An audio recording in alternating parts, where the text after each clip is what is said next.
I am Vinny Chopra. Namaste. I'm a commercial real estate investor, syndicator, and fund manager. We have over $1 billion in AUM, and I am also the host of 2 live shows and weekly podcasts. I have written 3 books also on multifamily syndication investing, positivity, and senior living. And I am Farouk Shakil. Assalamu alaikum. I'm a small business owner and a real estate investor as well, and have started, grown, and exited multiple businesses over the past 10 years. Welcome to the Desi Money Show, where we are about to celebrate the accomplishments of Desi personalities who came to USA with almost nothing, but have achieved great success. Our mission is to share insightful experiences and welcome others to contribute their inspiring stories to help you on your path to success. Get ready to chat with incredible Desi entrepreneurs who have gone from zero to hero. So grab your samosas and gulab jamun, settle in, and let's dive into the world of Desi hustle like never before.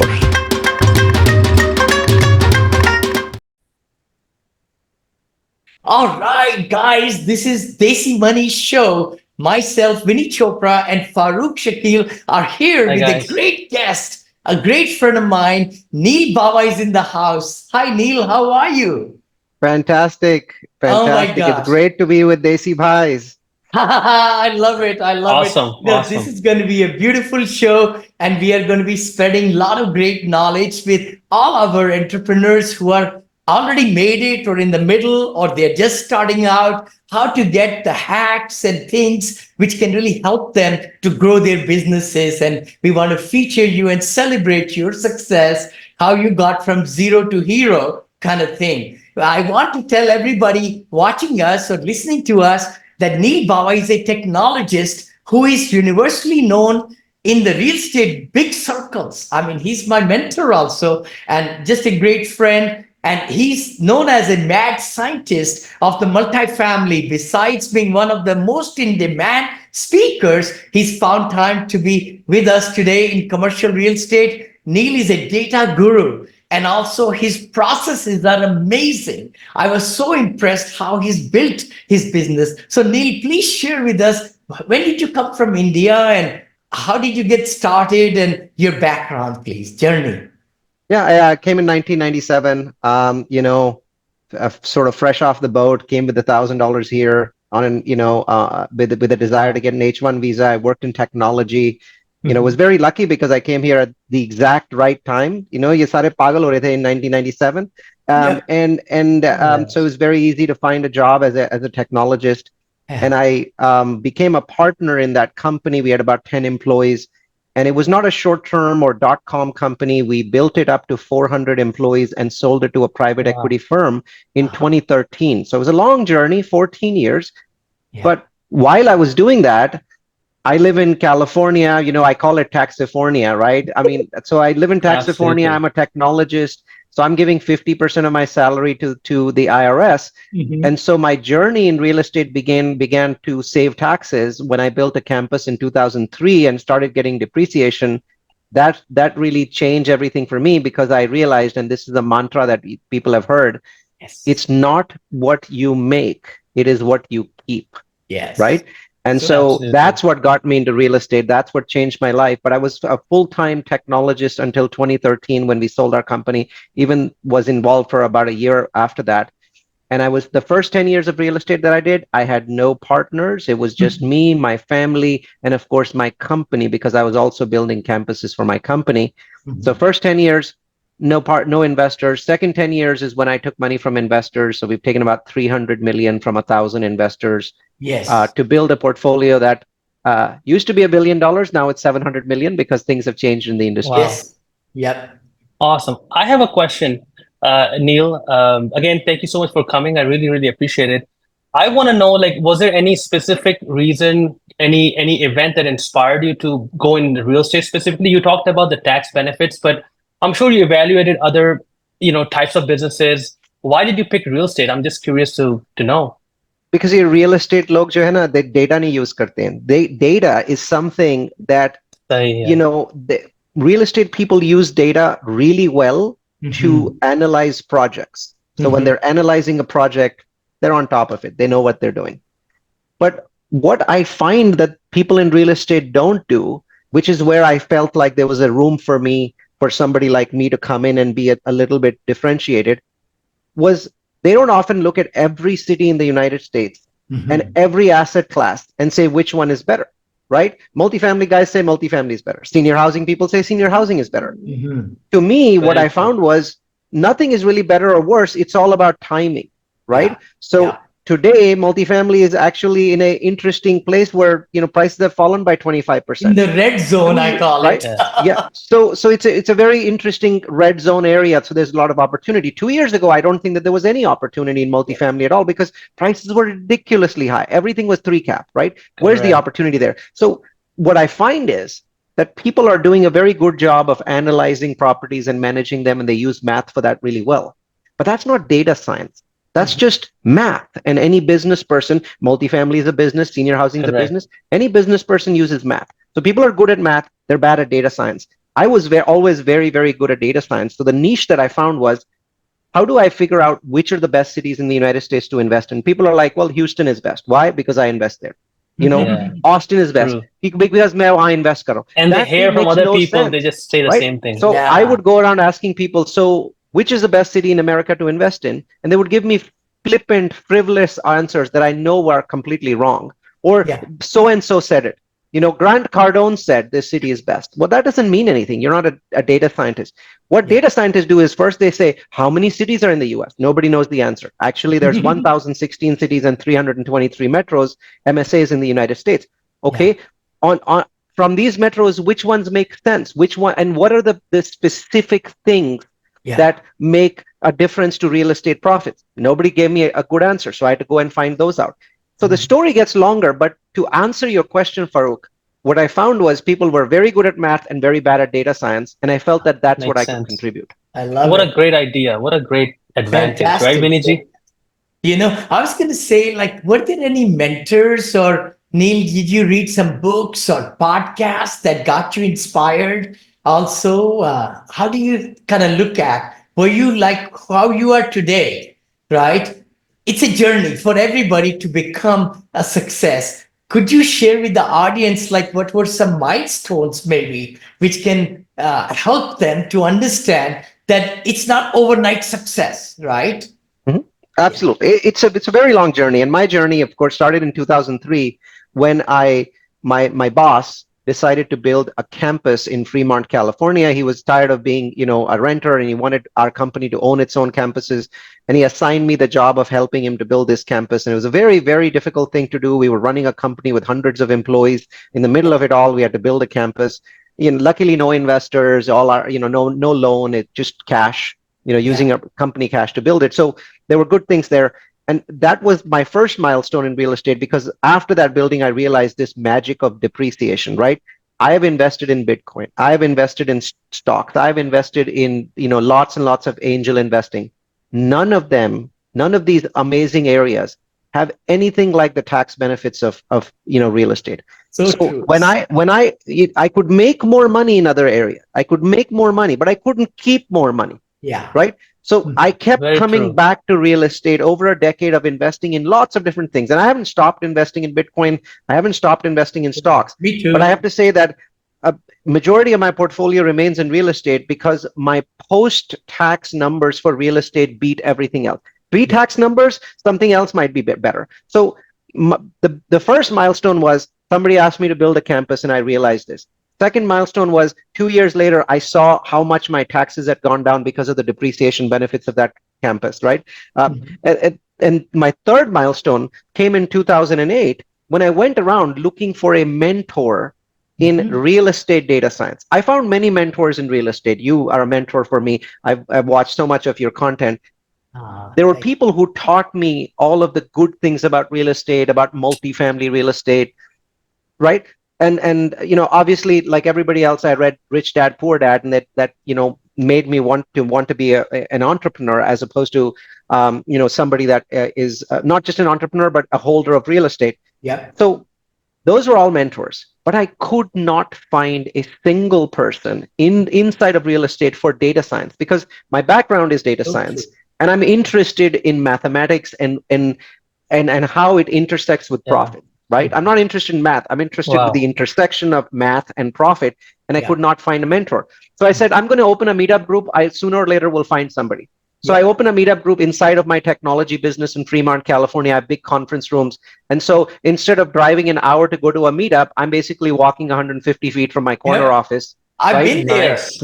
I go in Yes. there. Yeah, yeah. You've been to the campus, right? It's a beautiful campus. And people came in and I started sharing my data science with them because I said, I'm really interested in this area of real estate where the data science is not shared, especially with people who are not able to buy a $65,000 CoStar license. You get really good data from CoStar, but how do you start by paying $65,000? That makes no sense. So Yeah. what telling True. people the data is in CoStar makes absolutely no sense at all. It's like, but I Yeah. don't have 65 Yeah. grand. So Yeah. fundamentally, I wanted something that was simpler, and also wanted to apply to single family because back then, paise nahi the multifamily ke liye, right? Yeah. So we were buying single families. We were buying, a five, two, three, four single families, and we wanted to basically answer this question: what is the best city in the United States for single family investing? Nobody knew the answer, right? Mhm. What is the best city in America for multifamily investing? Nobody knew the answer. So we said we will find the answer ourselves. We'll open a meetup group, get a bunch of people together. So we did Yep. that. We got a bunch of geeks, two guys from Apple, one guy from HP, one guy from Google, and me, and Mhm. and we named our Nice. group some, you know but I like chand sa naam diya tha. It was some silly name, real estate data analytics, in real estate, blah blah blah. So nobody showed Very up. nerdy Eventually, name. we Nobody renamed it showed up. we called it Location Magic, and then 100 people showed up. Right? Yeah. People got that, like Location Magic, the best Location. Make cities keep it to invest simple. in real Yeah. I estate, love right? it. So we learned things over time because we were a bunch of nerds, geeks, we didn't really know what we were doing, right? So we get these people together and we start learning, and people are like contributing ideas, and they're like, to figure out the best cities in the US, the things you should know are population growth, job growth, income growth, home price growth, and crime reduction. So these are 5 things we figured out. Then we were like, where do we get this stuff?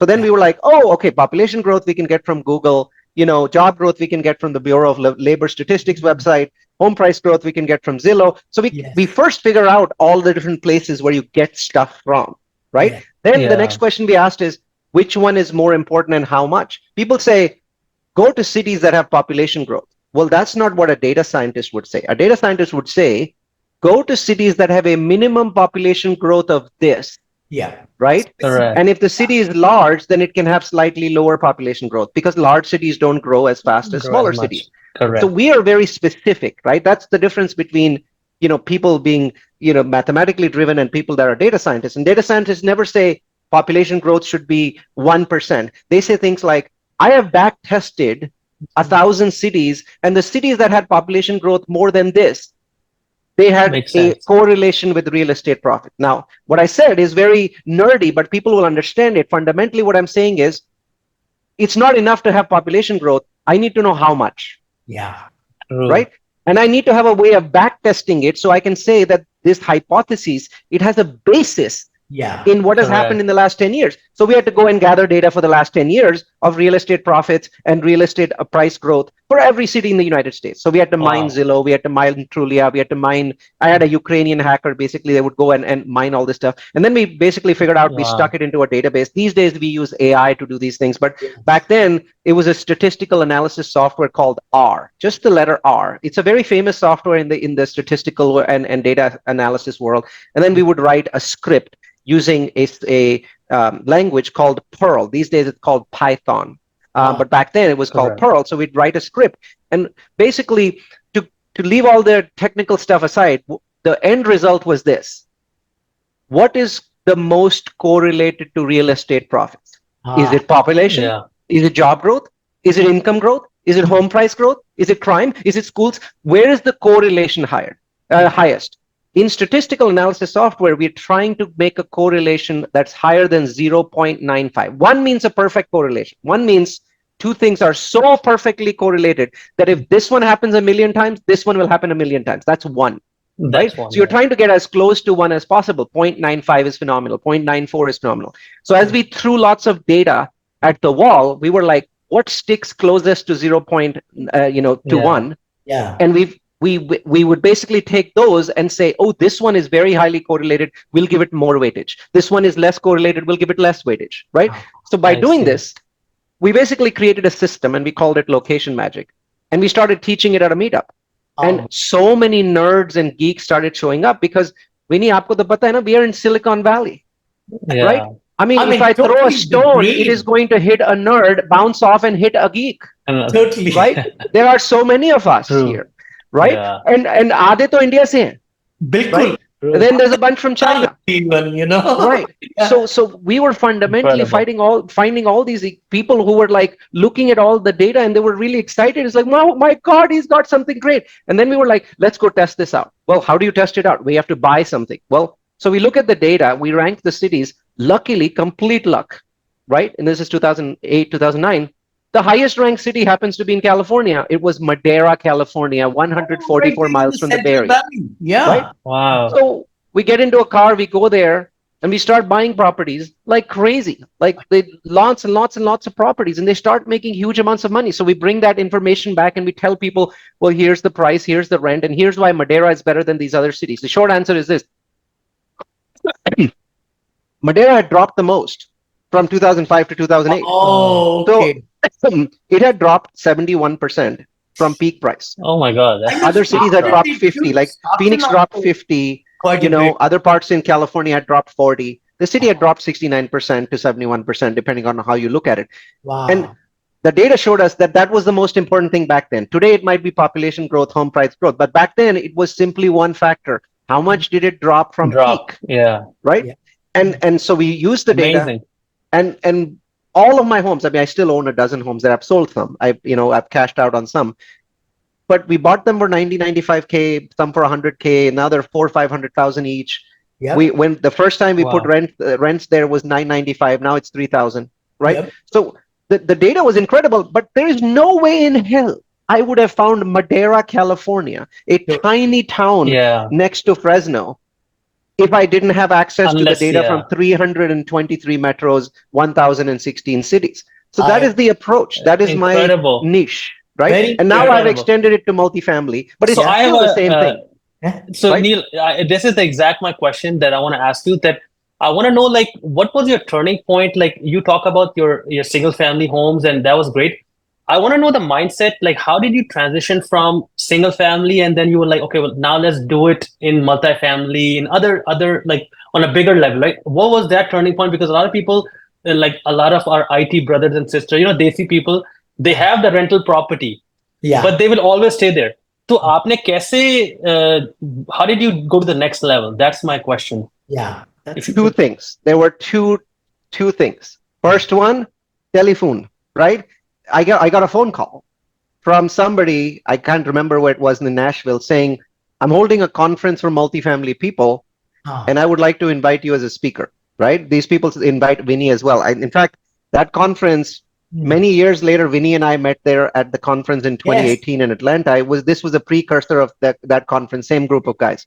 So I'm like, you realize I'm not a multifamily guy, right? I have not purchased a large multifamily. I was buying smaller ones for myself, but not like 200 units. I don't have this skill. I have never underwritten a large 200 unit property. And you want me to come at a multifamily conference? He said, yes, because we believe that all of the stuff that you're telling people about, it applies to multifamily. So I said, but on stage, I won't say it applies. I'll say, try it and see if it works. And they said, fine. Yeah. So that phone call meant that all of a sudden I was in the multifamily community. People were watching me on stage, even though I had clearly had no competency in multifamily, right? But once you get into a community, Farooq, then everyone's talking about multifamily. All the other presenters are talking about multifamily. Then you're like, I think I should learn more about multifamily. Yeah. So I went there. I bought one of those, underwriting templates. I started looking at multifamily. I looked at multifamily. I realized, ye to zyada acha hai, right? This is better than what I'm doing. This is better than single family. All of a sudden, I'm like, I'm very excited about it. Then the second thing that happened, which was a few years later. So I spent a few years, but I didn't buy. I taught myself. I started teaching multifamily underwriting, meetup group presentations. I got better at it. I got pretty good at it. And I was investing passively with people like Vinny Chopra, right? So back then there was a I Vinny see. Chopra equivalent called Real Source in Utah, and I was investing with them. And I was confident in my investments because I was doing underwriting myself, but I didn't have the guts to go out and To actually go by buy a yourself. Yeah. multifamily myself.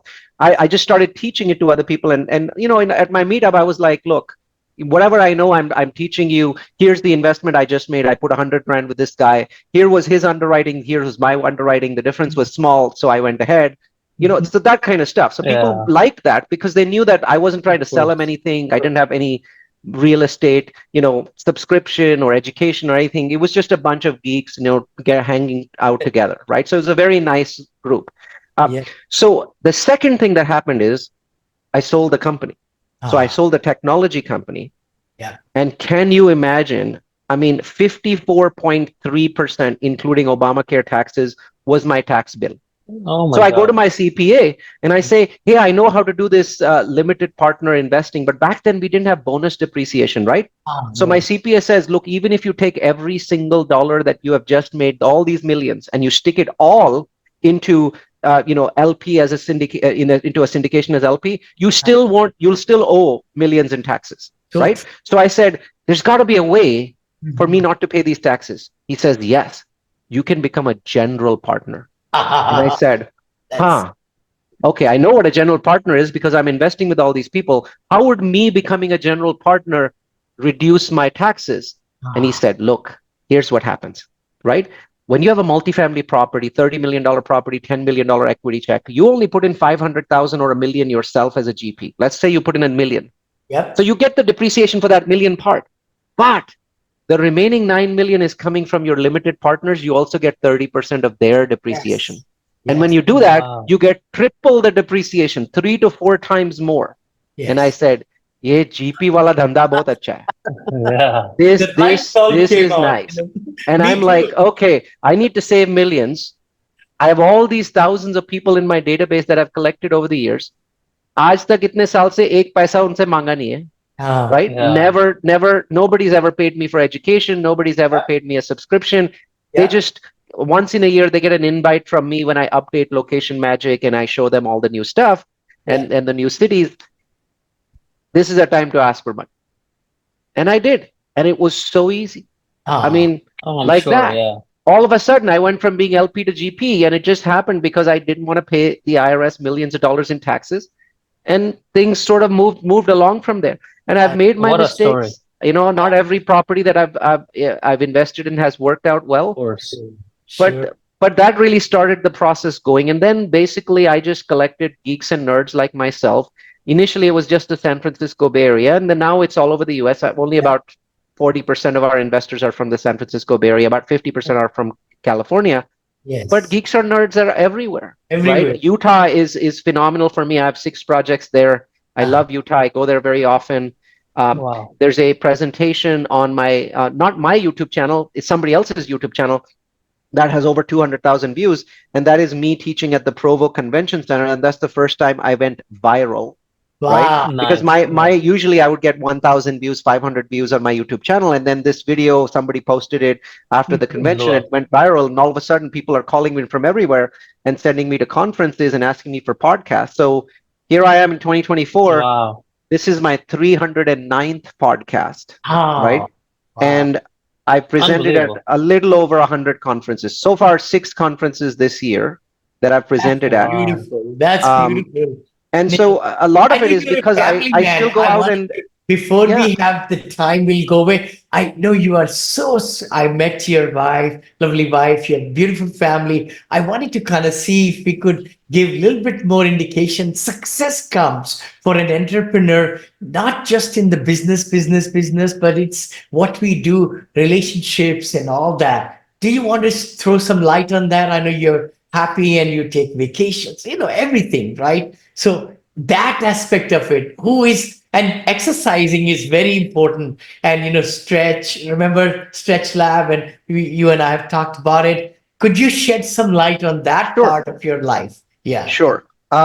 You know, at work, I'm the mad scientist. At home, I'm the life hacker. And I have been very, very interested and inspired by a mentor called Timothy Ferriss or Tim Ferriss. He's a Tim very famous Ferriss. gentleman. Yep. Uh-huh. He wrote a book called The Yep. 4 Hour Work Week. Yep. And while I don't enjoy working 4 hours a week, I've tried it. I also never wanted to work 50 or 60 hours a week. I've worked 50, 60 hours a week in technology. I wanted a work-life balance. So about 10 plus years ago, I started reading his book and implementing his methodologies. And I started writing life goals. And I said, look, I want to work 40, 45 hours a week. And the first thing that got me there was an army in the Philippines. So I hired one person in the Philippines, then two, then 10, then 20. Now I have 24 full-time employees in the Philippines. They're not virtual assistants because they only work for us. Yes. They cannot work for anybody else. They work 2,000 hours a year. They get Philippines holidays off. They get sick time, paid time, bonuses. Nice. They're like any other employee. So we don't call them Beautiful. virtual assistants. So I first realized that to 10x myself, I needed remote assistance. And Yes. I picked Philippines over India for a variety of reasons. The second thing I realized is that you have to set the same kind of goals that you set professionally, you have to set personally. So for example, professional goals are, I want to be my net worth to be $1 million. I achieved that. Then I said 10 million. I achieved that. Now I have a new goal. I won't tell you what it is, but I'm making great progress. Yes. Bottom line is people get so involved in their work that becomes their life. And when that happens, their personal life suffers, their time with family suffers. So my goal 10 years ago, which I've achieved, is 6 weeks of vacations. 4 weeks have to be outside the US, 2 weeks inside the US. And so I spend a lot of time towards that, and I enjoy it. So I travel the world. I've traveled to, dozens of different countries, and I spend a lot of my money. I don't keep it. It's like, I don't think my kids deserve tens of millions of dollars. So I travel business class or first class. I go to the best hotels in the world. And it makes me feel happy about the work that I'm doing. It makes me feel happiness. So I think the work-life balance is key. And then health is very, very important to me, and for me and for my wife. So I have come up with so many different hacks for health. For example, right? On my phone is a company, and their name, I'm going to give you the name in a second here. I was looking at it. So they've changed their name. It's called Medilogy, Medilogy. This is all for Indian bhais, by the way. Sure. Yes. So this is an amazing company, Medilogy. They're based in Bangalore, and they are a physiotherapy company. I pay them $360 for 30 custom one-on-one physiotherapy sessions. Now, I'll tell you this, by the time you're 50, at least 20 parts of your body are broken. You don't realize that because they're not hurting. They're broken, but they're not hurting. Shoulders, you have issues here, all kinds of places, right? So what I did was I said, as a life hack, I'm going to do 100 visits with these people, okay? And it's only $12 a visit, so I've only paid them $1,200 so far. But in those 100 visits, they do complete analysis of my body, and one at a time, they fix the problems in my body. What? I'm way more flexible. Wait a minute. Now this is through virtually, right? Everything is done virtually. There's a text message there's a WhatsApp message that arrives at 7:30. I tap on it. I go into a session. I can see two screens. On one screen, I can see my physiotherapist. She's a doctor of physiotherapy. Okay. And then on the other screen, I can see myself. But what's interesting is it's a video of me, but they have overlain using AI a skeleton of me. So even if I make the slightest movement, she can see me and correct me and say, no, aap theek nahi kar rahe ho. Aise karo. Do it this way. Do it that way. Well, how genius and so this is that? company, Medilogy, allows me to have an extraordinary level of flexibility, an extraordinary level of resilience. And they're working all 106 of my muscles because I'm doing hundreds of sessions with them. So in one session, they might work. These are muscles you never use. It's just one day when you go out and run, then all of a sudden you're thinking, oh my God, this muscle is like this. That's what happens as you get older. Your main muscles remain strong because you're walking, you're getting up, you're getting down.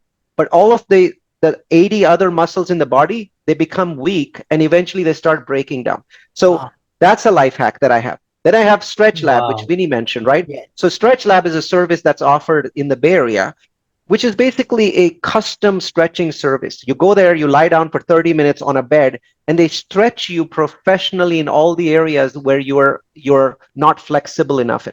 So that's a service that I pay for. I get 2-hour massage sessions every Sunday, 2 hours of massaging. And once again, they dig deep into all the I areas love it. My that are goodness. Any problematic. diet hacks, Neil? Huh. Any diet Lots and hacks? lots of them, lots of them. So I'm a life hacker, so I must have hack everything, right? My Yes. most popular video on my YouTube channel is how to grow as many tomatoes as possible in 8 square feet of planters, right? And the video goes into depth on UV lighting, blue light is better, pink light is better, which kind of soil is better, how often should you drive holes to aerate. That video has gone viral on Facebook and has hundreds of thousands of views. My only goal was, my wife only gave me 8 square feet, right, for tomatoes, because she wants a big yard with all the other stuff that Other she has. stuff. Yeah. So in 8 square feet, I wanted to grow enough tomatoes that I can even give them to all of the people in my community. I have 42 homes. This is a Good, good. separate community. And I achieved that goal. Right now, I don't grow tomatoes Wow. anymore because now the goal is achieved, and maybe I'll go back to it someday. But it's ticked off. It's like, if I wanted to grow tomatoes, I can be tomato king, You. right? Yes. So that You was know a how to hack, do it. right? And then with diet, right? Every day, with every meal, I'm eating Indian food, right? So I'm eating chapatis and I'm eating all Yes. that stuff. But you know what I've discovered? There are three fundamentally parts in your body beyond the age of 40 that you have to strengthen. One is your teeth, because it affects your heart a lot, your Yes. heart itself, and Hmm. then your gut. These Ah, are the Mm. three main subsystems of the body that yes. don't function well beyond the age of 40, and that's basically why you age. Well, Ah, here's the coolest thing, right? There is a single superfood that I eat every single day with every single meal, breakfast, Yes. lunch, and dinner, Tell one us. Tell tablespoon, and us. it's called sauerkraut. oh, Sauerkraut is God. a gut superfood. Oh, If you really? want your gut to be in phenomenal shape, Uh-huh. every day you have to eat sauerkraut, but there's a catch. You can never eat it out of a can or out of Ah, a bottle, because okay. in a can or a bottle, they pasteurize it. And the Mhm. moment you pasteurize it, you kill the good bacteria that you need in your Oh, gut. So you have to eat what is known as raw sauerkraut. It's available at Whole Foods. It's also available at some other stores. Raw Uh-huh. sauerkraut, nice. 1 tablespoon every day. And it's basically a cleaning for your gut, but you have to eat it 3 times a day. A day. That's it. And you'll have an amazing gut. If somebody was to take a video of my gut, they would see an amazing gut there, right? That's what I do for my gut. For my Wow. teeth, the first thing I do is, like everybody else, electric toothbrush, I use a very hideously ugly, horribly tasting toothpaste. So I had to get used to it. But this is a toothpaste. It's a periodontal toothpaste, and it's so Ah, much better. It's just, I had to live with the fact that it doesn't taste as good as Close Up or all yes. these, Colgate. Yeah. I'm the aware. Yes. Yeah. Colgate, right? That's the change that I had to make in my life. The other thing is, from Amazon, each year I buy 4 bottles of the natural dentist. This is a rinse. It's a mouth rinse Oh, that I wow. rinse every night, and Uh-huh. I have not had gums bleeding for 6 years. And I don't floss every day. I floss Wow. 3 times a week. But Yeah. this thing keeps inflammation away. It's called the Natural Dentist. Comes in a 4 bottle pack, lasts an entire Love year, it. Love it. right? Love So Wow. that gives me a very high level of dental quality. And I go for a cleanup. I get, every time my doctor gives me compliments, you're doing a great job. You're clearly flossing every day. She doesn't know I'm not flossing every day. You're I don't it. tell hacking. her You're hacking your I'm only way. Yeah. flossing 2 to 3 times a week. I'm life hacking, because Oh, anybody who flosses twice a week has inflamed gums. So she ah, knows I'm flossing 6 times a week, but I'm using the natural dentist, and ah. that's keeping my inflammation down. Wow. I would like to Yeah. know, Neil. I would like to know the heart attack. You told about the teeth and the gut. Yeah. If you can The talk the about the heart hack heart. is really, really simple. Twice a week, I eat a special salad. Okay. And it is Okay. not tasty. It is not tasty. I'm Okay. telling you in advance, right? This salad doesn't use lettuce. Lettuce is tasty. This uses a bitter leaf called arugula. Arugula. Arugula. So it Okay. uses arugula, and it uses a special kind of cheese. So you've heard of Parmesan cheese, right? Yeah. Parmesan is crap. It's total crap. There is an Italian version called Parmigiana. It's available on Oh wow. Amazon. Parmigiana, right?